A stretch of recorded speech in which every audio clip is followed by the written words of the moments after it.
Well, I'm really not evading your question when I say that I really don't see very much difference between men and women. I don't. My women characters are not to me women characters. They're just characters. And when women ask me about my treatment of women in my books, I say to them, look at my treatment of men in my books. It's far, well, that's far true. darker, far worse. They're both darkly but I really represented. Don't, You're absolutely right. Yeah, I really don't make a great distinction between them. I don't feel it. I've never felt a great distinction between men and women, apart from the obvious distinctions. Well, it's hard to believe you did not attend university, yet you are, I guess, one of the best read, most extensively read novelists that are alive today. There are echoes of Proust, Joyce, Beckett, Kleist, Nabokov in your work, as well as scientific information. And I wonder then if you would recommend that writers not go to the university and simply read, as seem to have done, read voraciously and widely. No. I deeply regret now that I didn't go to university. I wanted to get away from my family. I wanted to be free. I wanted to leave all that behind me. So I went to work for the airline, which would give me cheap travel, and I would be independent. But now I realize, when I was in my 30s, that was a mistake, that I should have had that 3 or 4 years of being a student. What do you think it would have given you? I think it would have given me more of a sense of ease in the world. I think that's what university does. That's what an education does. It's not for training you to be a doctor or a scientist or a novelist. It's for putting you at ease with the world and with yourself. And I miss that. I miss it now. So I would not recommend, I'm pushing my own children to go to university and have that 3 or 4 years of, even if it's just fun, do it. I'll have to think about that. The sense of mystery in your books, I want to talk about this, and also the fact that you write mystery novels under a pen name, Benjamin Black. Why this distinction between your so-called, I guess, literary novels and your genre fiction? Why do you have a pen name? Well, just when I had finished The Sea in 2004, I began to read Georges Simenon, whom I had not read before. Not the Maigret books, which I've never succeeded in finishing one of them, but what he called his romans durs, his hard novels. And New York Review Books, the publishing wing of the New York Review Books, had begun to reissue some of these. And so I read them for the first time. And I was completely bowled over by these extraordinary works. Very limited vocabulary, very straightforward narrative style, but the effects that he achieves are just astonishing. I mean, I think at least half a dozen of those romans durs, those hard novels, are can stand with any 20th century literature, and not just as pulp or detective, but up there with Camus and Sartre and the rest of them. So I thought I would, if this can be done in this simple, straightforward narrative style, that I would try something myself. So I had a television script that wasn't going to be made, so I thought I'd turn it into a novel. And I didn't know if I could do it. And I sat down one Monday morning in the house of a friend of mine in Italy, and by lunchtime I had become Benjamin Black. I found that I could do it.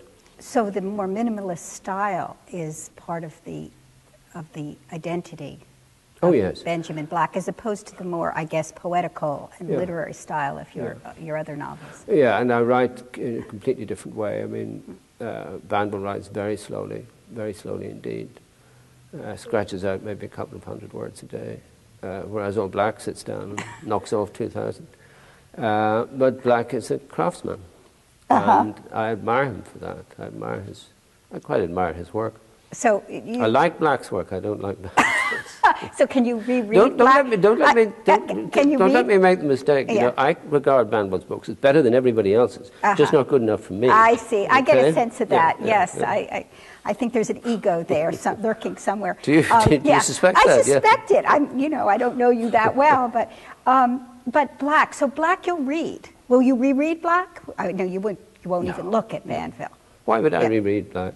Well, you can write another novel. Yeah, Why why? bother rereading? Yeah. Finally, I want to ask you about the comic aspect of your writing. There is comedy there. They're very dark for the most part, but there are these dry and comic asides. I wonder if you've ever thought of writing a novel that was purely comic? Oh, I don't think I'd know how to write a comic novel. I wouldn't know. I'd make terrible jokes. They'd all be lumbering and unfunny. I mean, comedy arises from the narrative. It arises from the language. You spot an opportunity and you seize on it. Especially for an Irish writer, it's usually to do with wordplay and, using enormous and in many ways ridiculous vocabulary. I mean, most of my, people constantly criticize me for using big words.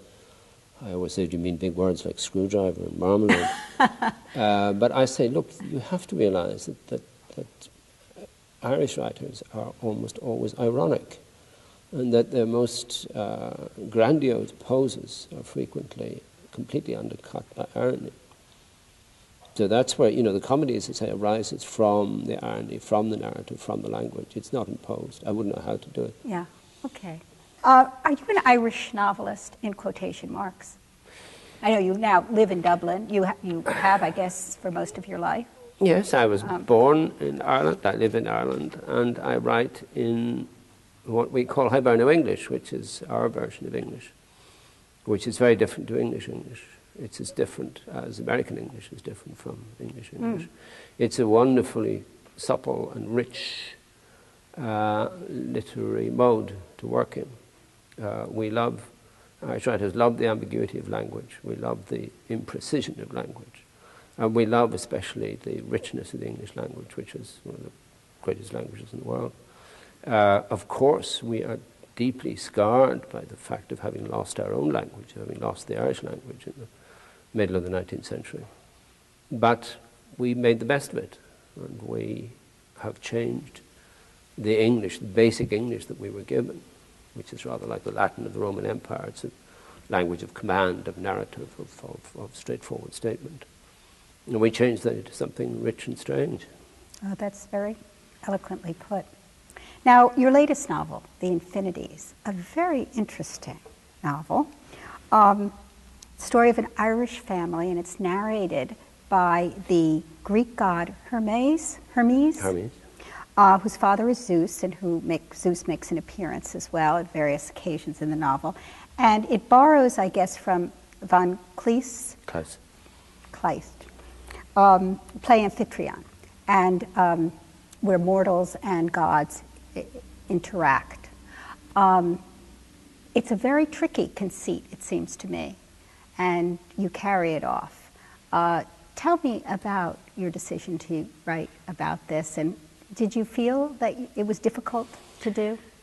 Well, all novels are difficult, as you know, but not particularly. I had always admired Heinrich von Kleist's play Amphitryon. He's a very great dramatist, almost unknown in the English-speaking world. I would put him up there with Goethe. In fact, I think Amphitryon is better than anything Goethe could have written.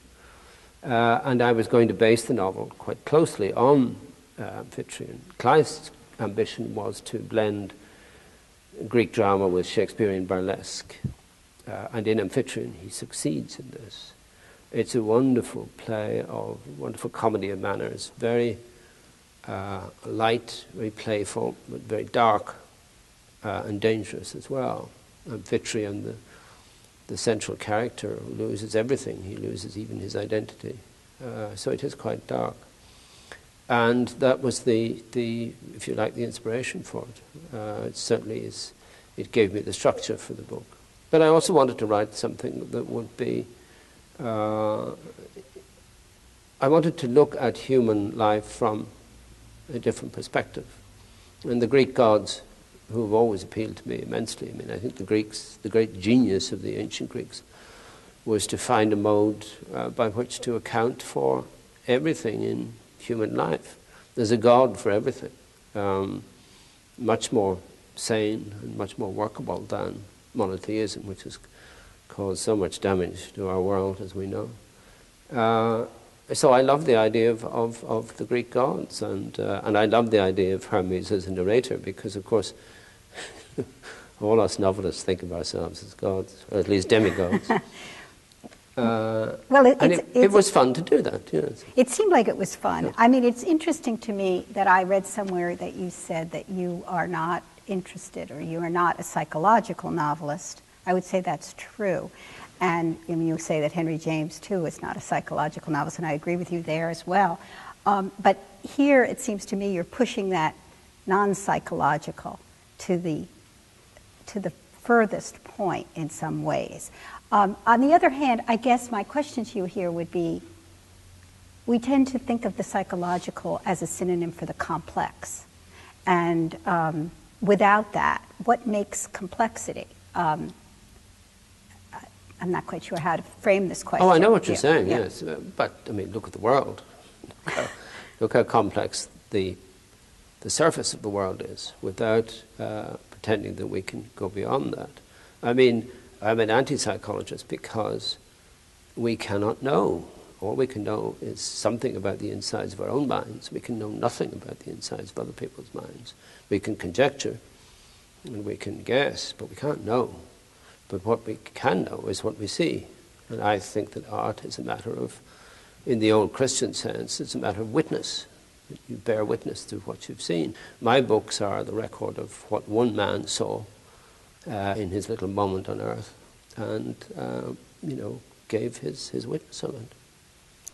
Well, I want to thank you very much, John Banville, for talking to us today and giving us your sense of witness. Thank you, I enjoyed it. And thank you for joining us at the Drexel interview.